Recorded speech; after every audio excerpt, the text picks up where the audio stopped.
നമസ്കാരം. നമസ്കാരം. ഇരിക്കൂ. വാരാന്ത്യ പതിപ്പിലേക്ക് ലേഖനം തയ്യാറാക്കാനാണല്ലേ? എഡിറ്റർ വിളിച്ച് പറഞ്ഞിരുന്നു. എന്നെ കുറിച്ചുള്ള എല്ലാ ഡീറ്റെയിൽസും എന്റെ ബയോഡേറ്റയിൽ കാണും. You can collect it from my manager. പിന്നെ വേണ്ടത് കുറച്ച് photographs. We can take it. ക്ഷമിക്കണം മാഡം, വെറും ഒരു മാമൂൽ ലേഖനത്തിന് വേണ്ടിയല്ല ഞാൻ വന്നത്. ചില വളരെ പ്രധാനപ്പെട്ട കാര്യങ്ങൾ ചോദിച്ചറിയണമെന്നുണ്ട്. പേഴ്സണൽ ലൈഫിനെ കുറിച്ചാണെങ്കിൽ ഐ എം സോറി, ഞാൻ നിശബ്ദയായിരിക്കും. അല്ല, ലോകമറിയുന്ന ഗായത്രി ദേവിയെക്കുറിച്ച് തന്നെ. ഒരുപാട് വിവാദങ്ങൾക്ക് തിരികൊളുത്തിയ നിങ്ങളുടെ നൃത്ത കലാ പരീക്ഷണങ്ങളെക്കുറിച്ച്, നിഗമനങ്ങളെക്കുറിച്ച്. ഒരുപാട് ടെക്നിക്കലായ കാര്യങ്ങളാണ്. വിശദീകരിച്ചാൽ മനസ്സിലാക്കാനുള്ള പശ്ചാത്തല ജ്ഞാനം വേണം. ഉണ്ടെന്നാണ് വിശ്വാസം.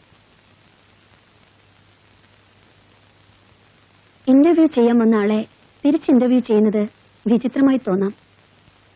നൃത്തകലയുടെ ബാലപാഠങ്ങളെക്കുറിച്ച് പോലും സാമാന്യ ജ്ഞാനമില്ലാത്തവരുടെ വങ്കൻ ചോദ്യങ്ങൾക്ക് മുമ്പിൽ ഇരുന്നു കൊടുത്ത് മടുത്തു. വളരെ സിമ്പിളായൊരു ചോദ്യം.